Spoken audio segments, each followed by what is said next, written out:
Masyaallah muslimin rahimakumullah. Bapak Ibu sekalian yang dirahmati Allah, Assalamualaikum warahmatullahi wabarakatuh. Alhamdulillahirabbil alamin wa bihi nasta'inu ala umuri dunya waddin, wassalatu wassalamu ala asrafil anbiya'i wal mursalin wa ala alihi wa ashabihi wa man tabi'ahum bi ihsanin ila yaumiddin, amma ba'd. Segala puji bagi Allah atas segala limpah rahmat dan hidayah kepada kita.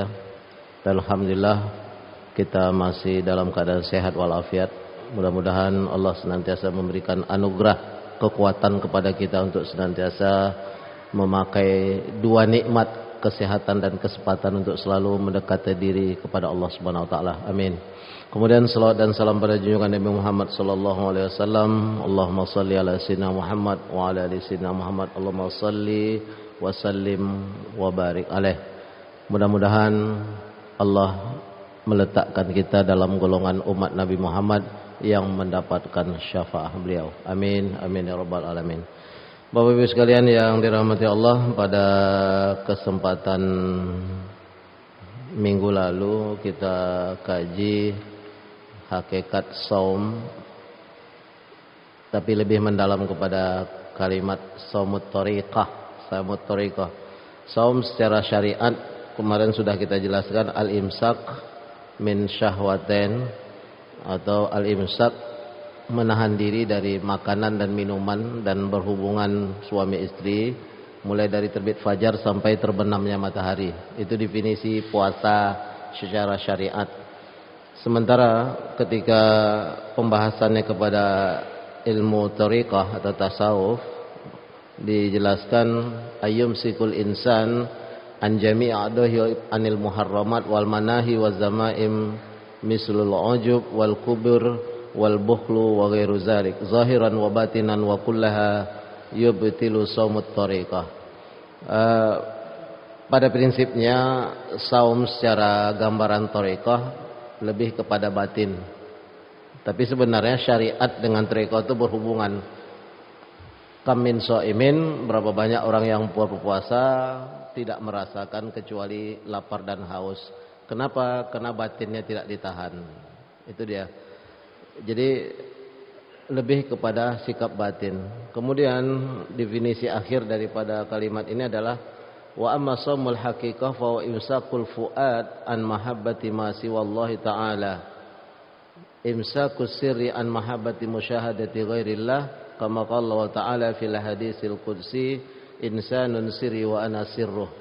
Sementara ketika mendefinisikan apa yang kita maksudkan dari hakikat puasa itu sendiri, bahwa adalah menahan diri dari fuadun, hati, an mahabbah siwallah, menahan diri untuk tidak mencintai di atas cinta kepada Allah. Gimana cara itu? Masyaallah. Kemudian dikatakan imsakus sirri an mahabbati musyahadati fi ghairillah, menahan diri untuk melebihi cinta daripada cinta kepada Allah. Itu dikatakan. Kita cinta keluarga, cinta apa yang kita dapatkan, tetapi jangan melebihi kecintaan kita kepada Allah. Orang dah azan, mobil Pajero Sport itu juga yang dicuci lagi sore itu ya. Dia sore senja itu memang setan berkeliaran. Ya, berkeliaran setan. Sayang nih gosok. Itu juga lagi yang mau diurus. Azan dah berkumandang. Itu juga maksudnya tak pandai meletakkan fuadun, hatinya itu untuk cinta kepada Allah itu. Itu yang dijelaskan. Maka dikatakan oleh Allah, al-insanu sirri wa ana sirruh. Sesungguhnya manusia itu adalah bagian dari rahasiaku, dan aku adalah rahasia dari manusia itu sendiri. Manusia itu dalam hadis qudsi dikatakan manusia itu adalah rahasiaku. Jadi kalau manusia itu mendalami dirinya, dia akan tahu Allah. Mendalami dirinya seperti apa? Ya harus munajat kepada Allah. Dia akan mendapatkan jati dirinya ketika ia dekat kepada Allah. Itulah Allah mengatakan ana uhibbu fulan. Aku mencintai seseorang ini. Maka malaikat Jibril mengatakan, Allah, wahai penduduk langit, Allah telah menyatakan cinta kepada si fulan. Maka penduduk langit itu mengaminkan. Lalu ia aminkan, maka nanti penduduk dunia itu mencintai orang ini. Nah, itu dia dalam kalimatnya itu. Tapi kalau orang itu buruk, Allah mengatakan, aku tak suka dengan orang ini. Lalu diumumkan oleh malaikat Jibril di langit. Maka nanti orang itu tak dicintai sama orang penduduk dunia, kecuali orang-orang yang memang melekat dengan dunia. Nah, itu dia. Makanya dalam sebuah hadis dikatakan ad-dunya jifah. Dunia itu adalah bangkai. Wa talibuha kilabun. Dan yang berebut tentang dunia itu, tentang bangkai itu tidak lain kecuali adalah anjing-anjing ganas. Itu dia. Makanya jauhi yang dicintai manusia, engkau akan dicintai manusia. Tapi dekati dengan apa yang dicintai oleh Allah, kamu akan dicintai oleh Allah. Walaupun sebagian para ulama mengatakan hadis tadi itu adalah hadis yang lemah, paling tidak kita mengambil intisari isinya, tidak untuk jadi hukum. Jifah, supaya dunia ini tidak menjadi bangkai, jangan kita berebut. Itu dia. Itu maksudnya tuh. Ad-dunya jifah, dunia itu adalah bangkai.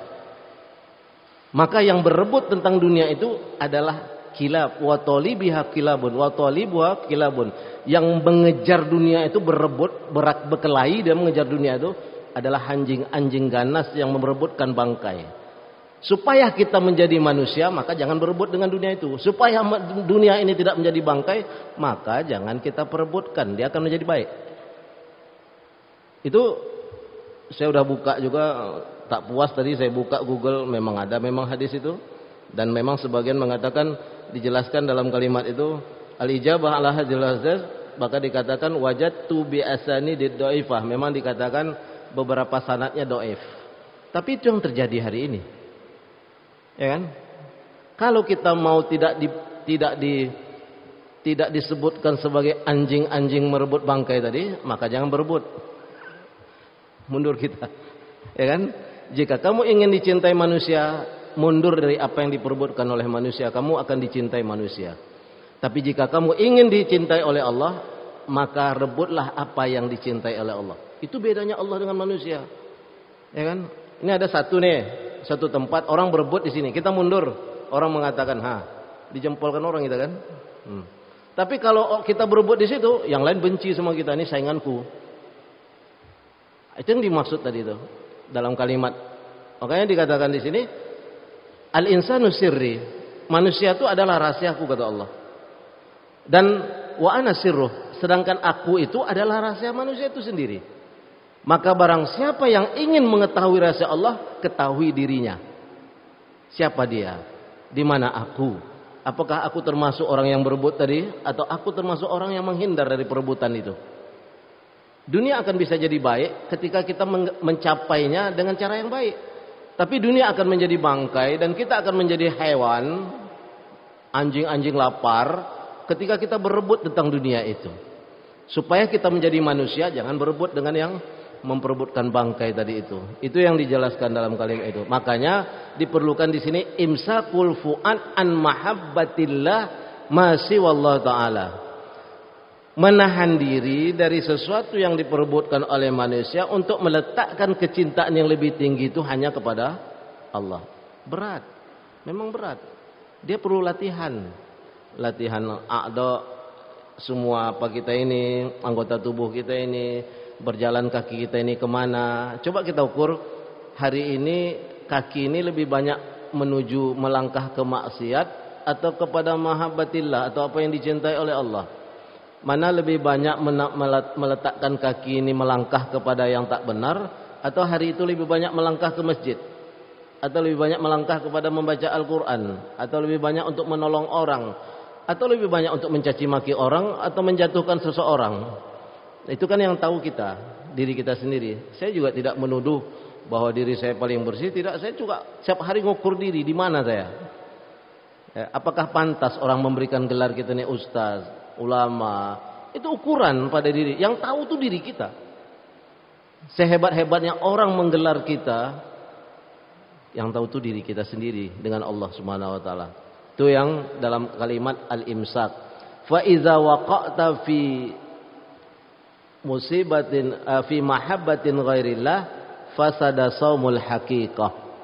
Apabila kamu telah mendahului kecintaan kamu kepada selain Allah, maka puasa batinmu itu batal. Nah, itu dia. Kalau puasa syariah itu kan makan dan minum itu membatalkan. Tapi kalau puasa batin yang dikatakan tadi al-imsyak secara hakikat tadi batal ketika kita meletakkan kecintaan kita kepada selain Allah itu lebih tinggi daripada cinta kita kepada Allah. Berat, memang berat. Dunia ini menggoda. Cuma yang tahu hakikat dunia itu orang-orang yang dekat kepada Allah. Kalau tak dekat, dia hanyut. Hanyut dia dengan dunia itu. Buktinya, banyak orang kalau secara mata dunia kita, jabatan tinggi, anak beranak hebat, berhasil secara dunia saya katakan ya, secara dunia punya jabatan, punya kekuasaan, apapun yang diminta semuanya pakai remote, datang sendiri, ya kan? Tapi adakah ketenangan pada dirinya? Wallahu a'lam, yang tahu dirinya. Kita nggak bisa menuduh Syanu nggak tenang, nggak usah. Kita lihat aja dunia ini, tatapan dunianya.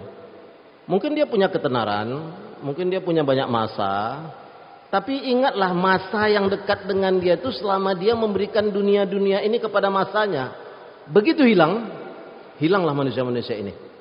Maka kecintaan orang kepada kita itu jangan terpukau dengan apa yang kita berikan.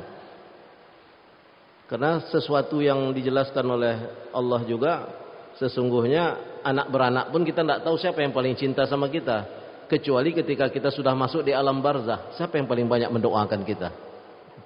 Nah, itu yang susahnya mengukurnya itu kecintaan itu. Ya kan? Kalau di dunia ini masih bisa berkelit-kelit. Kadang kita sayang sama anak yang pandai bicara kan. Ada yang diam aja, kita benci. Kadang-kadang kelakuannya benci. Tapi sesungguhnya mungkin dia pula yang paling banyak mendoakan kita nanti di alam barzah itu. La tadri ayyukum. Kalian tak akan tahu siapa di antara keluarga kamu yang paling dekat kepadamu. Kecuali kamu sudah menjadi mayat di dalam kubur itu. Ini yang payahnya itu mendeteksi orang yang cinta itu. Tapi kalau yang teman tadi bisa tahulah kita. Ketika kita senang dia banyak, ketika kita susah dia hilang. Orang yang terbaik itu adalah orang yang menangis bersamamu, tapi bukan orang yang tertawa bersamamu. Lanjutkan judulnya haji. Al-haju sama dengan yang kemarin, mulai dari zakat, sholat, haji, nau'ani dua.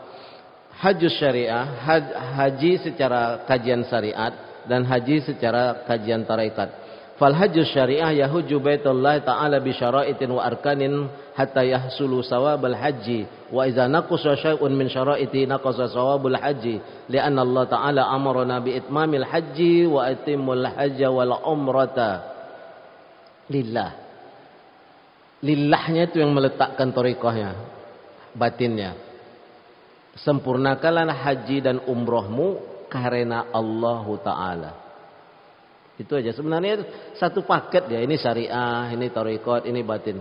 Maka dikatakan, apa itu haji secara syariat? Yahujju baitallah. Mereka berhaji kepada rumah Allah di Makkah Al-Mukarramah bisyara'id, dengan syarat-syarat, wal arkan, dan rukun-rukun, hatta yahsulu, sampai ia mendapatkan pahala haji itu. Apabila naqusa, berkurang syai'un min syara'itihi, syarat dari syarat-syaratnya berkurang, maka berkurang pula lah pahala hajinya. Karena Allah menyuruh kita haji lillahi ta'ala.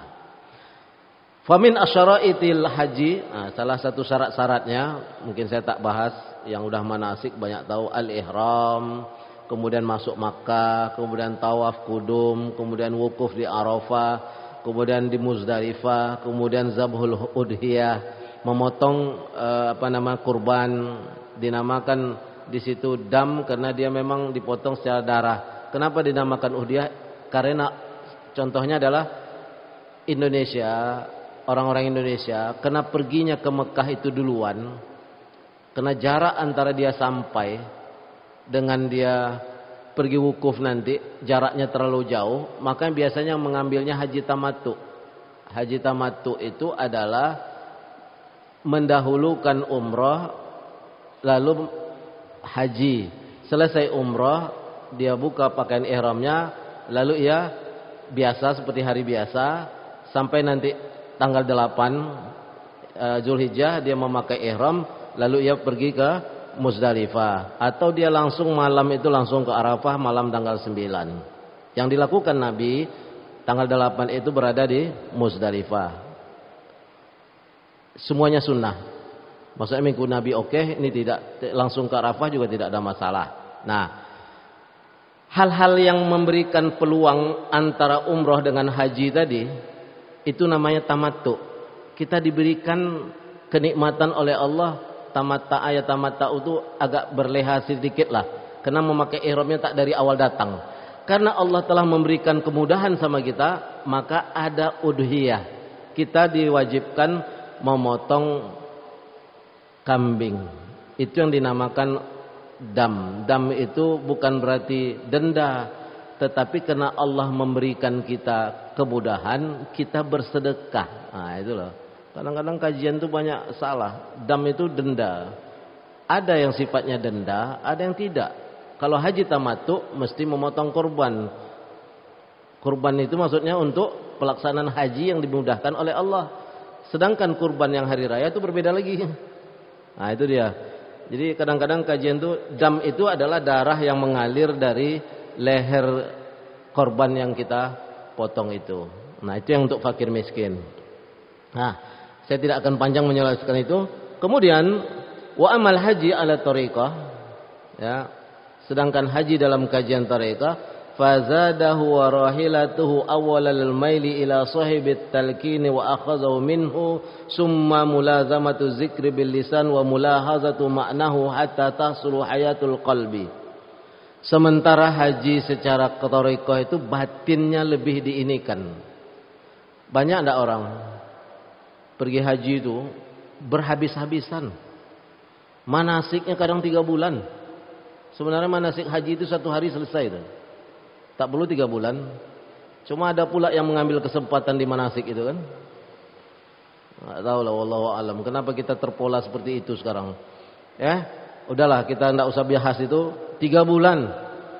Sudah itu ada pula tradisi kita ketika mau pergi haji itu mendoa pula di rumah. Dah berapa pula duit yang habis, diundanglah orang semua. Juga tidak ada masalah, karena mendoa di rumah dengan haji itu pun tak ada hubungannya. Hubungannya hanya kita silaturahim, bahwa ada tetangga, kita mohon maaf. Boleh jadi kita pergi tak balik, kan itu. Tak ada juga yang melarang kita berdoa itu. Kalau ada yang mengatakan melarang itu keterlaluan juga. Ya, tak ada, mendoa silakan berdoa, kemudian kita minta maaf sama saudara-saudara kita di sana. Saudara-saudara kita di sana, kemudian kita pergi haji dengan hati yang bersih, kan itu yang dilakukan. Dah habis, kemudian sudah seperti itu, ini mau berangkat aja nih, karena jaraknya jauh, begitu sampai di Mekah, dia tawaf kudum, kemudian menyelesaikan umrah, dan itu tak pernah lagi ke Masjidil Haram. Coba bayangkan. 3 bulan manasik diakhiri dengan doa di rumah. Lalu begitu pergi haji, saya udah pengalaman membimbing haji. Bapak, ayo kita ke masjid sebentar Ustaz, biar selesai azan dulu. Ini tempat jauh nih di daerah Mispalah. Ya udah kita pergi. Begitu kita pulang masih duduk juga situ minum. Kenapa? Tambah lagi Ustaz. Tadi kopi susu, tadi kopi, sekarang kopi susu. Jadi setiap hari begitu kan yang dilakukan. Begitu pulang, sampai karena pesawatnya delay sampai di Batam, mengamuk-ngamuk. Apa yang dia amukkan? Karena tidak bisa menengok kopornya di Jeddah itu, karena tadi baju gamis semuanya sudah dimasukkan di situ. Jadi saya bilang, kenapa transit kita tidak lama Ustaz? Karena kami harus nengok kopor, ngambil pakaian dari Batamnya harus pakai gamis. Saya bilang, kemarin minum susu, minum teh kan, ke Masjidil Haram pun tidak. Begitu pulang pakai gamis. Mau apa? Mau dicium orang tangan. Salah-salah dicium orang tangan Abu Jahal. Coba pikirkan itu. Manasiknya 3 bulan, kemudian diakhiri dengan mendoa di rumah, lalu di sana malas pulang hanya digambarkan dengan gamis itu. Haji itu bukan itu. Dan saya alami itu. Begitu mau pergi itu tangisannya bukan main itu. Seolah-olah roh itu keluar. Sekarang maunya yang mana? Makanya ketika pulang dari haji itu tidak berubah juga. Nongkrongnya tetap di kedai kopi, main domino, kalau perlu jepit-jepit telinga kan. Wallahu alam. Bahasa kita Pekanbarunya kok haji tidak joleh gitu. Itu dia. Maksudnya secara terikat itu fazadahu wa rahatuhu awalan al-mail. Hatinya. Yang tadi juga tidak ada masalah secara syariat, mendoa, minta maaf, itu baik kita redupkan hati kita. Tapi ini harus lebih. Di sana itu banyak cobaannya. Sifat asli kita tuh nampak semua tuh. Yakinlah. Tapi jika kita dekat kepada Allah, kita menjalankan secara baik.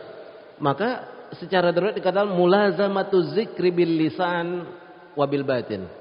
Mulazamah itu bersenantiasa berzikir kepada Allah jika melihat sesuatu yang tak baik ketika kita melaksanakan haji itu. Lebih kepada hati ini memang mendekatkan diri pada Allah. Jadi minggu lalu saya misalkan, ya misalnya lah kita tawaf, ada yang tersenggol dengan sakit, tahan.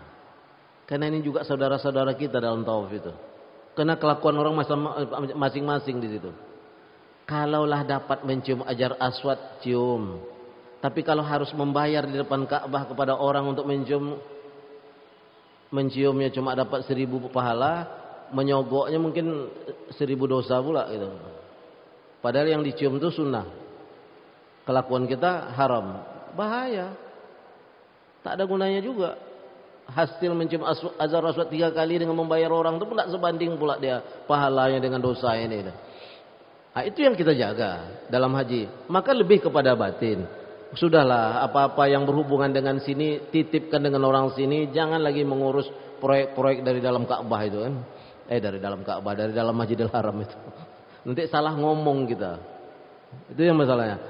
Begitu juga ketika melontar, bukan karena jin ada di situ. Tidak ada jin di situ. 3 juta orang, satu orang 7 batu.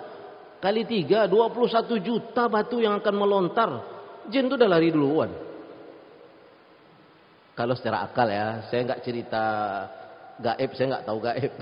Kalau secara akal kita, 3 juta, 1 orang 7, udah lari duluan. Itu pun tiap hari melontar itu. Tapi bagaimana kita melontarkan nih sifat kibir kita, sifat sombong kita, sifat kikir kita dihilangkan di situ. Bersama lontaran itu bismillah ya Allahu akbar ya Allah, jauhkan aku dari sifat dengki. Itu yang dimaksud. Makanya ketika batin itu muzalamatul zikri wa mulahazatu ma'nahu hatta tahsulu hayatul qalbi, sampai hati ini memang hidup. Kita bayangkan Nabi Ibrahim seperti apa waktu itu. Kita di Arafah tuh masih ada pohon. Zaman Nabi Muhammad itu tak ada pohon. Matahari aja masih ada pohon. Kita ke Arafah tuh masih pakai mobil bus yang pakai AC. Mati aja AC-nya sebentar, mengamuk orang dalam bus kan. Tapi bukan berarti kita pasrah. Beda tuh ya, tawakal dengan pasrah itu beda. Ketika dijanjikan dari sini kita pakai bus AC, kita dari sini ke sini makan seperti ini. Ketika itu tak berlaku, tuntut. Ketika ada alasan yang masuk kepada akal kita, mereka petugas-petugas itu masuk akal, kita terima. Itu baru namanya sabar. Jadi kalimat sabar ini kadang letaknya masalah juga. Sabar bapak, sabar ibu. Habis haji berubahlah namanya Haji Sabar dan Ibu Sobiroh. Apa kita ditipu terus tapi dengan kalimat sabar? Tidak boleh juga. Harus, itu hak tuntut, kena janji. Lalu dikatakan dalam kalimat ini, wa tazharu ka'batu sirri bi anwaris sifatu kama amara Allah taala Ibrahim wa Ismail alaihi salatu wassalam bi tadhhiril ka'bah kama qala wa ahidna ila Ibrahim wa Ismail an tahira baitiya lit-taifin. Kalimat ini nih, wa ahidna, kami janjikan kepada Ibrahim dan Ismail an tahira baitiya lit-taifin wal akifin war ruk'is sujud. Lihat dikatakan dalam ayat itu apa yang dimaksud? Padahal Allah mengatakan kami janjikan kepada Nabi Ibrahim dan Ismail untuk membersihkan Masjidil Haram itu, Ka'bah itu, baitia rumahku kata Allah, Masjidil Haram itu lit-taifin. Makanya orang-orang yang tawaf itu tak akan mendapatkan tathir, kebersihan diri sebagaimana yang dijanjikan oleh Allah kepada Nabi Ibrahim dan Ismail, kecuali ia juga membersihkan dirinya kepada Allah. Maka sudahlah, tersenggol sedikit, kalau bisa dimaafkan, maafkan. Kalau tak bisa, panggil aja dia, ngapa kau siku aku gitu. Bahasa Indonesia aja lah, mau orang India yang melanggar kita panggil, dia paham tuh. Kalau tidak tahan juga panggil, ngapa kau siku aku gitu. Oh maaf tadi ini, bahasa Tarzan kan bisa di sana. Sudahlah maafkan. Kenapa? Tak mendapat kita ini antohira itu. Tak mendapat kita janji Allah kepada Nabi Ibrahim itu ketika kita memperkuat ego kita. Makanya lit-taifina wal akifin, orang yang i'tikaf, wa ruk'a'is sujud, dan orang-orang yang memang rukuk dan sujud. Faqa'batul zahir tadhiruha li ajli taifina minal makhluqat, ka'batul batin tadhiruha an-nazar al-khaliq mimma akhadha wahdahu at-tadhiri mimma siwa. Makanya manasik itu pentingnya kita baca sejarahnya. Ka'bah itu pondasinya itu batu surga. Karena kita tidak bisa lihat kan. Itu pondasinya itu batu surga. Karena batu surga, ia ada makam Ibrahim, jejak kaki Nabi Ibrahim, itu konon batu itu pun bisa terangkat, bisa dengan mukjizatnya Nabi Ibrahim untuk meninggikan Ka'bah. Makanya di dalam tawaf kita dilarang menyentuh bagian Ka'bah yang bawah. Karena dulu Ka'bah itu lebar, maka dikasihkan batu. Karena jika kita menyentuh, batal tawaf kita. Selama tawaf yang di bawah itu menyentuh, karena Ka'bah itu diperbesar. Kenapa Hijr Ismail kita tak boleh melewati itu? Batal, karena Hijr Ismail itu dalam Ka'bah. Maka kita tak boleh melintas Hijr Ismail, kita harus melewati itu. Maka ketika kita sholat di Hijr Ismail, sama dengan hukumnya sholat di dalam Ka'bah. Manasik itu yang begitu yang harus diterangkan. Jadi itu sebabnya kita tak menyentuh di bawah, yang paling bawah dari Ka'bah itu dalam tawaf. Nah itu dia. Cuma kadang-kadang kurang nih. Hijr Ismail itulah bagian dari Ka'bah. Maka ketika pembangunan itu entah kurang apa waktu itu, dibikin aja lah Hijr Ismail sebagai tanda setengah lingkaran itu. Maka tak boleh. Maka begitu kita ingin sholat di dalam Ka'bah, sama dengan kita sholat di Hijr Ismail itu sama dengan kita sholat di dalam Ka'bah. Nah, yang terpenting di situ adalah bagaimana pendekatan ini kepada Allah sehingga bersih melakukan itu. Kalau tidak, ya sebagai kata orang itu tadi apa namanya itu, wisata religi aja. Dia wisata religi. Banyak belanja. Alhamdulillah juga sekarang ini ada ketentuan kan, sekian kilo. Kalau dulu tahun-tahun 88 89 kami haji itu, Priuk, Kuali masuk itu kalau pulang itu. Kenapa ibu bawa kuali? Kualinya berkah Ustaz dari Mekah. Padahal mereknya situ made in, enggak tahu. Dibawa untuk kenduri pulang haji itu. Kalau yang masih ada sekarang tuh sajadah. Kenapa enggak beli di tempat lain aja udah supaya dia enggak usah disebut sama orang nih. Dia lain Ustaz. Kita beli 10, setiap hari kita bawa satu sajadah di tawaf. Lain berkahnya. Memang tak dapat jawab saya lagi. Kenapa dibawa cerek kuningnya itu dari jauh-jauh sana? Banyak di pasar bawah saya bilang. Dibawa cerek kuning itu dibawanya untuk mengisi air zam-zam itu berkah dia Ustaz. Memang tak dapat jawab saya lagi kalau udah gitu. Cuma berat-berat saja. Sekarang yang terpenting itu apa? Al-hajjut tariqah, haji yang al-batin, yang ada di dalam batin ini. Kalau sudah haji yang batin ini, lepas ini. Kita bukan merek hajinya yang kita dapat. Makanya dikatakan dalam kalimat ini dalam surat Yunus ayat 62, Allah menjelaskan, ala inna awliya Allah la khaufun alaihim walahum yahzanun. Jadi dijelaskan ini sumal aidku minat tasarrufin an-nafsaniyah sumal amnu minal khaufi wal hazan. Orang yang dekat kepada Allah itu secara umum menjadikan orang-orang yang waliullah. Bukan wali dalam arti yang apa tadi ya, orang yang dekat itu. Dan orang-orang ini diberikan oleh Allah kekuatan. Inna awliya Allah, sesungguhnya orang-orang yang dekat kepada Allah itu tak ada rasa takut dan rasa khawatir. Walahum yahzanun, dan mereka tidak sedih, bersedih hati. Karena itu tadi, kan kita mulai tadi, dunia ini tergantung kita mendudukkannya. Dia mau jadi bangkai atau dia mau jadi baik? Kita yang menentukan. Itu dia.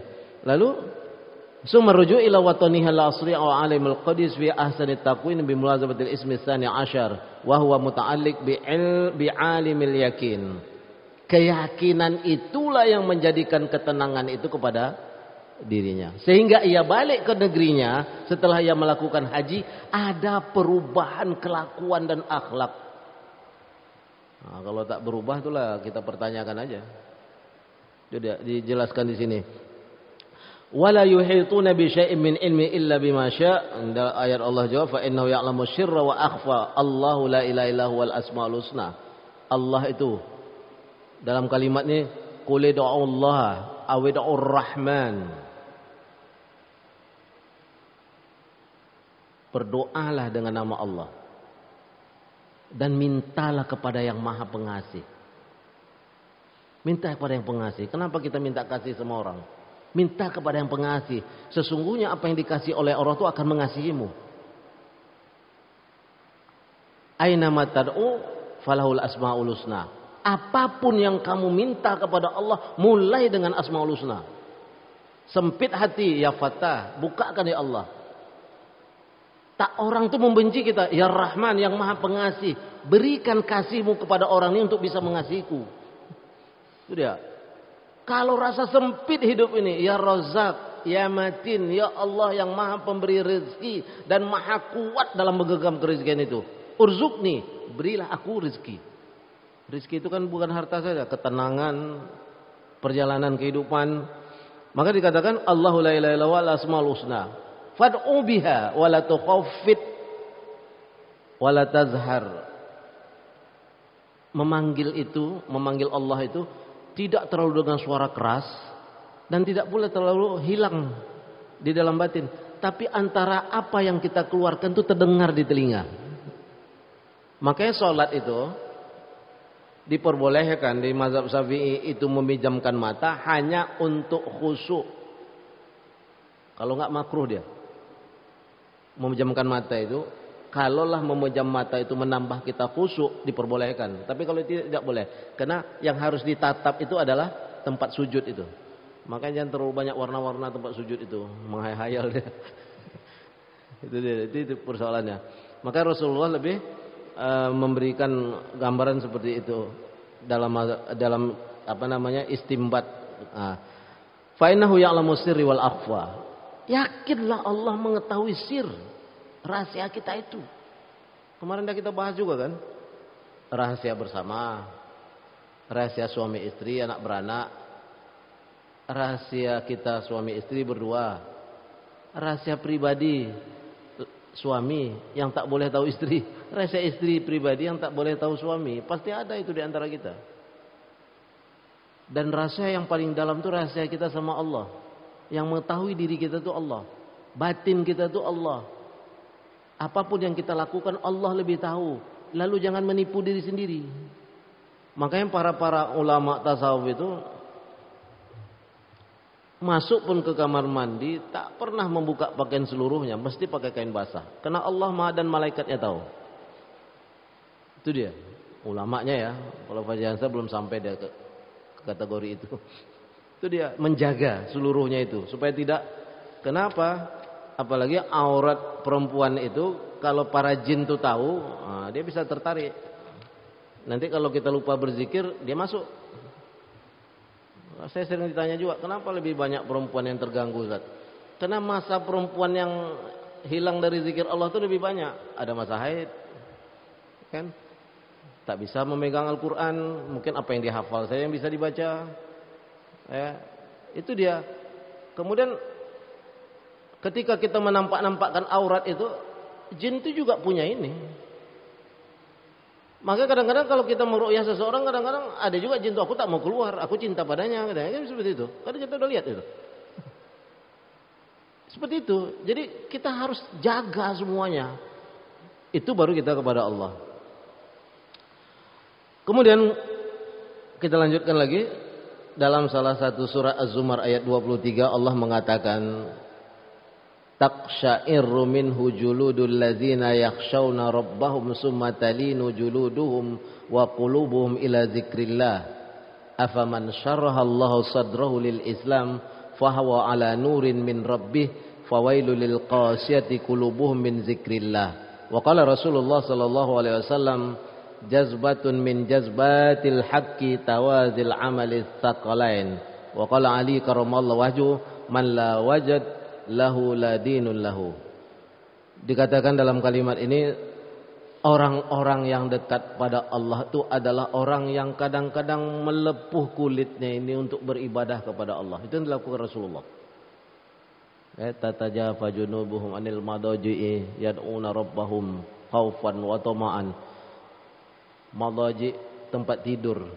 Dia bangun malam, dia jauh dari tempat tidurnya itu. Lalu ia meminta kepada Allah.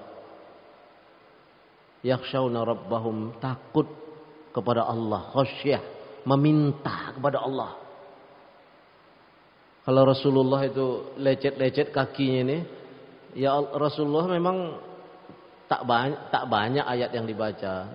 Cuma 2 rakaat itu habis 1 Al-Baqarah. Itu masalahnya. Kita setiap sholat malam ayatnya kulhu yang 3 itu kan. Ini kan persoalan juga. Sesekali letakkan Quran di depan. Paling tidak setengah halaman, 1 halaman 2 rakaat. Nah, mantap. Kalau perlu kan tidak pernah ya seumur-umur khatam Quran dalam sholat. Nah, biarlah 1 tahun khatam, tidak masalah. 1 lembar. Kalau 8 rakaat itu kita ambil setengah halaman, 2 rakaat itu 1 lembar, berarti kan 1 malam sudah 4 lembar. 4 lembar, 2 malam 8 lembar. 3 malam 12 lembar. 3 malam dah sampai 1 juz setengah. Tidak mungkin 1 tahun tidak tamat. Dalam itu beda. Khatam dalam fajaran saya juga bukan orang yang hafal Quran. Letakkan itu di depan. Ya kan? Quran besar itu. Berbeda itu letak ininya kepada Allah dengan kita khatam ketika kita ini. Mungkin bisa kita 1 bulan khatam sekali. Beda itu khatam dalam sholat itu. Rasakanlah nanti. Saya nggak bisa cerita, karena harus kita rasakan. Dan membaca Al-Quran itu jangan khatam yang bahasa Arabnya aja. Kalau kita nggak bisa bahasa Arab, baca dengan terjemahnya sekali. Nah, terserahlah mau 6 bulan khatamnya. Tapi beda nanti apa yang dapat kita intisari dari apa yang kita baca itu. Jangan dipahami semua orang yang bisa bahasa Arab itu langsung paham Al-Quran itu, tidak. Kami pun harus lihat dulu. Itu dia katakan. Makanya minhu juludul ladzina yakhshawna rabbahum summa talinu juluduhum wa qulubuhum ila zikrillah. Bersentuhan. Nah, ini yang dikatakan kulit-kulit mereka ini ke tempat sujud untuk mendekatkan diri kepada Allah. Maka kedudukan sujud itu antara tangan, kening, hidung, lutut dan kaki belakang itu adalah tempat yang paling dekat kepada Allah. Kalau di rumah pun tak ada tempat mushola, tempat sholat yang khusus, paling tidak jadikan satu tempat satu sajadah kita tuh di situ kita ini. Jangan dipindah-pindah. Dan kalau kita sujud syukur di situ. Kalau di rumah, kalau tempat lain yang urusan lain. Nah, jadi khususkan satu tempat kita bersujud pada Allah yang namanya sholat sunnah itu, terutama sholat malam. Biar ada letak, jangan dicampur-campur, ya kan? Letak di situ. Maka dikatakan taqsya'iru minhu juludul ladzina yakhshawna rabbahum.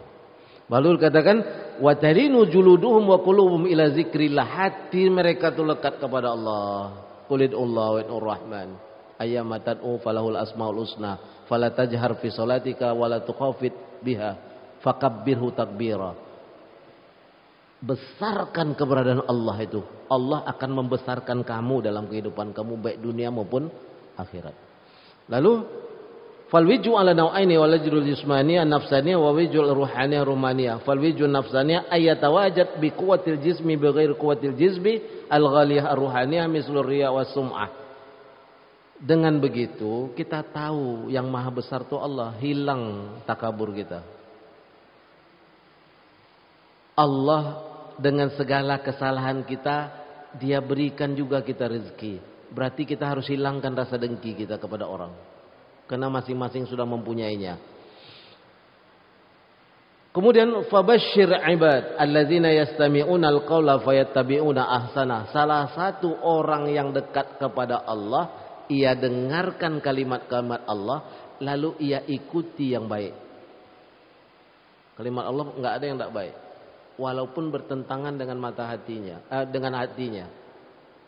Kalau aku jalankan ini aku tidak dapatkan ini. Nah, ya. Kalau ikut aku perintah Allah ini aku nggak dapat jabatan dunia ini. Nah, itu udah payah itu.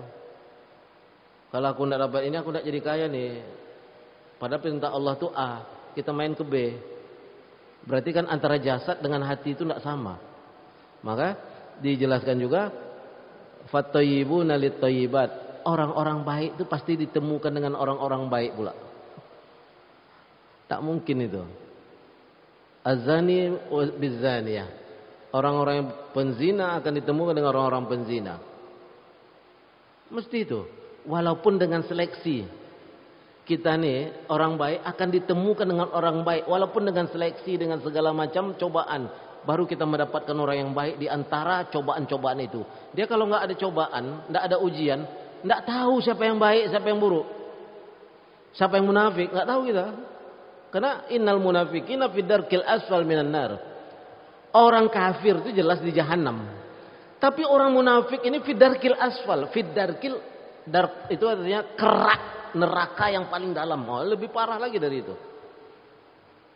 Itu ya. Hidup itu seperti itu. Al-ula fal awal faharakatul wujud nau'ani. Dalam hidup itu ada dua. Fal ula al harakat, harus bergerak.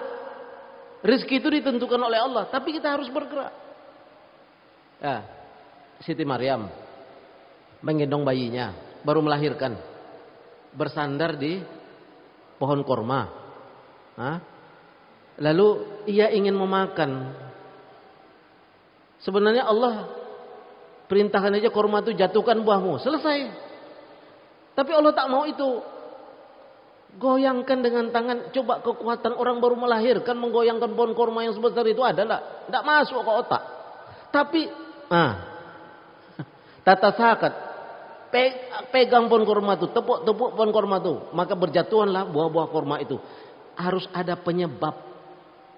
Rezeki itu ditentukan oleh Allah, tapi ada harokat, harus bergerak. Wal ikhtiyariyah ka harokatil insan aswailaisa fi jasadi alam la wala maradun wala saqam.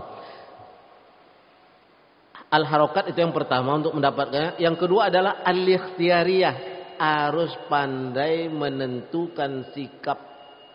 Hidup ini memilih. Mau dapat yang baik pilihan kita, mau dapat yang buruk adalah pilihan kita. Bergerak, tentukan sikap.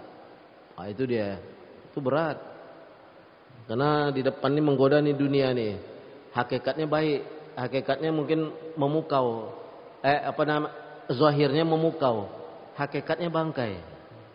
Begitu kita dapat, tak ada ketenangan. Habis. Jadi akhir dari ini dikatakan hidup itu ada, rezeki itu ditentukan oleh Allah. Berbuat baiklah, bergerak kamu dengan harokat, lalu pilih jalanmu. Kamu bergerak lalu pilih jalanmu. Jalan yang mana yang kamu pilih? Karena hidup itu adalah memilih. Salah pilih di awal, habis kita semuanya. Kalau habis di dunia, masih enak bisa rujuk kepada Allah. Kalau habisnya di barzah dan akhirat, mau bicara apa? Kan itu yang kita cari. Dari awal sudah ka'alfin sana yom fil akhirah. Satu hari di akhirat itu adalah 100 tahun dunia. 1000 tahun dunia. Umur 40 udah banyak juga yang lewat kan. Umur 50 banyak juga yang lewat. Taruhlah kita umur kita 100. Nah, paling banyak lah nih 100 nih. Sekarang payah pula carinya. 10 menit di hidup dunia, di akhirat. Di 10 menit inilah kita beribadah, berkelahi, berdengki, berkikir, memburukkan orang, berantam 10 menit dengan hidup dunia. Sekarang mau milih yang 10 menit ini enak atau yang ingin nanti yang abadi yang tadi di akhirat? Hidup pilihan. Hidup itu pilihan. Kalau jabatan akan menggelisahkan kita, ngapain kita ambil? Kan itu tadi, tergantung dunia itu kita memilih. Mau mengapakan yang baik atau memakan bangkai yang tersedia tadi. Itulah tadi. Jadi akhirnya adalah begitu puasa batin seperti itu, haji batin seperti itu, hidup itu Allah tentukan rezeki. 2 caranya bergerak dan satu lagi memilih. Ikhtiar. Makanya ada sholat istikharah. Ada yang bertanya?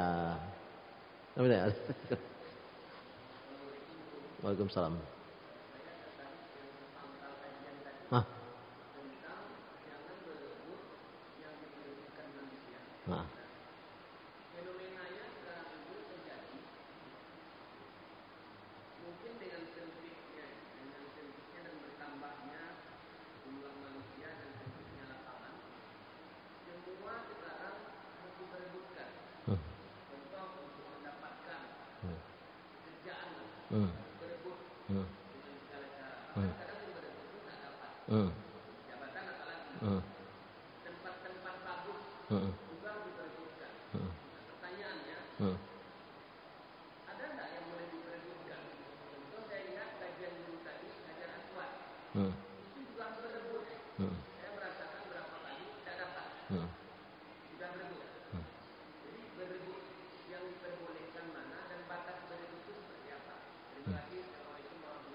Waalaikumsalam. Pertanyaannya bagus. Hari ini kalau kita tidak berebut, apa yang kita dapat? Nah, itulah pendek ceritanya seperti itu. Contoh jabatan, contoh ini, contoh ini. Sekarang ada nggak orang yang berebut itu berkali-kali tapi tidak dapat jabatan? Ada nggak orang yang tenang tapi udah ketentuan Allah seperti itu, dia banyak ikhtiar, ya, tapi dia dengan cara yang baik. Lalu yang mendapatkan pasti ada. Ada nggak jadi legislatif? Udah berapa kali? Udah habis semuanya, tak ada lagi. Terakhir dia dapat. Dia dapat tuh jadi anggota DPR. Tapi menjelang pelantikan mati dia, ada nggak? Rezeki dia nggak? Nggak rezeki dia kan? Berebut boleh, jangan melanggar ketentuan Allah. Nah, itu dia. Kita berebut boleh, tapi jangan melanggar. Sekarang apalah artinya mendapatkan ciuman ajar aswad, tetapi orang lain kita pijak, kita senggol. Lalu kita, orang yang menghantam orang lain itulah yang mengawal kita. Lalu setelah mencium ajar aswad kita kasih pula dia duit di depan Ka'bah itu. Pahala mana yang mau kita dapatkan? Nah, itu maksud saya. Hidup itu mesti berebut dan kita harus menyatakan. Tetapi, itu tadi saya katakan, hidup itu bergerak.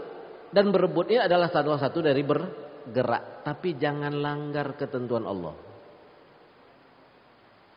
Ada nggak jalan yang tidak melanggar ketentuan Allah? Ada, asal kita bisa ikhtiar. Itu tadi saya katakan. Ada nggak orang yang hanya tahu-tahu dia aja yang ditunjuk? Ada. Tapi itu dengan keyakinan. Tak bisa langsung hari ini kita jadi, tidak bisa. Itu harus pelan, mendekatkan diri pada Allah. Ada nggak orang yang berebut itu pun dia dapat pada posisinya, tapi orang tak menggubris dia? Banyak. Tak orang gubris dia. Tak didengar cakap dia. Banyak. Ya kan? Tapi ada orang yang memang biasa saja, tapi dia yang disorong oleh orang. Ada. Yakinlah. Yakinlah, hal-hal seperti itu ada. Tapi kadang-kadang keyakinan ini terkikis dengan siapa kita bergaul. Nah, ini dia. Kalau dalam dunia pendidikan, di samping guru yang mengajar, anak murid yang mendengarkan, milieu, lingkungan juga mempengaruhi. Kita kalau terdidik dengan lingkungan yang baik, insya Allah ke depan itu baik. Dari keluarga yang ketentuan yang baik, dia baik. Walaupun suatu saat ada juga keluarga yang broken home, anaknya jadi baik. Ya ada juga. Karena memang sudah menjadi ketentuan Allah. Jadi saya katakan lagi, boleh berebut, boleh. Selama tidak melanggar ketentuan Allah tadi. Tapi kalau sudah melanggar ketentuan Allah, kita berebut di situ ya. Cuma dalam ilmu tasawuf itu katakan utruk, tinggalkan yang manusia berebut di situ, kamu akan dicintai oleh manusia.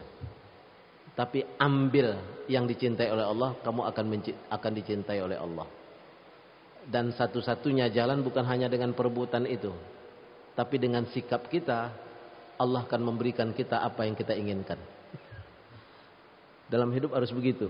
Makanya tadi bergerak, pilih. Itulah hidup. Supaya rezeki itu datang dari Allah Subhanahu wa taala, dan dekatkan diri pada Allah, minta kepada Allah.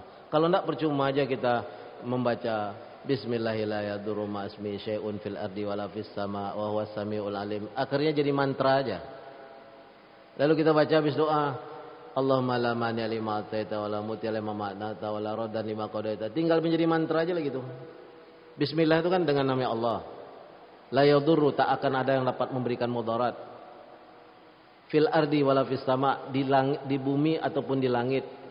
Nah, la yadurru, bismillah la yadurru ma ismi syai'un, dengan nama Allah sesuatu pun, wa huwas samiul alim, dan Allah Maha mendengar.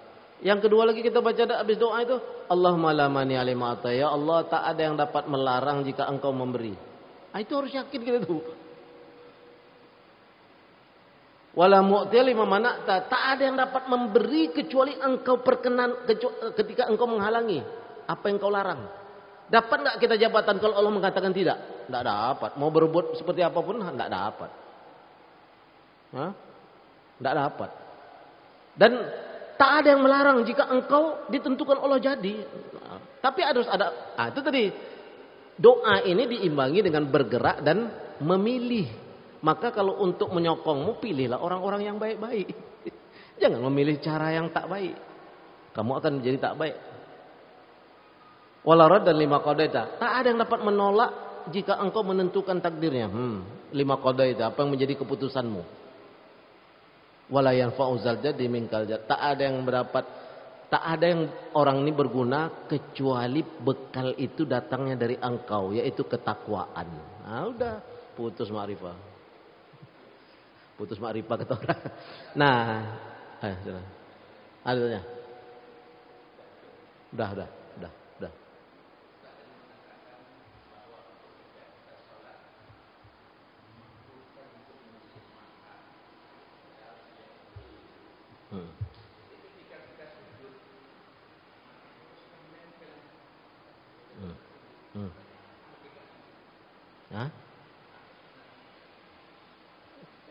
Hakikat sujud.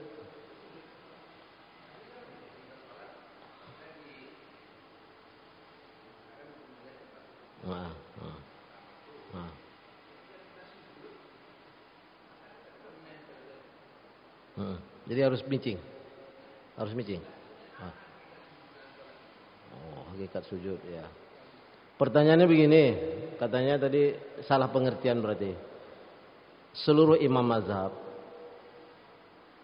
menjelaskan bahwa sholat dimakruhkan memicing mata, kecuali di mazhab Syafi'i boleh memejamkan mata jika memejamkan mata itu, memicingkan mata itu menambah kekhusyuan sholat.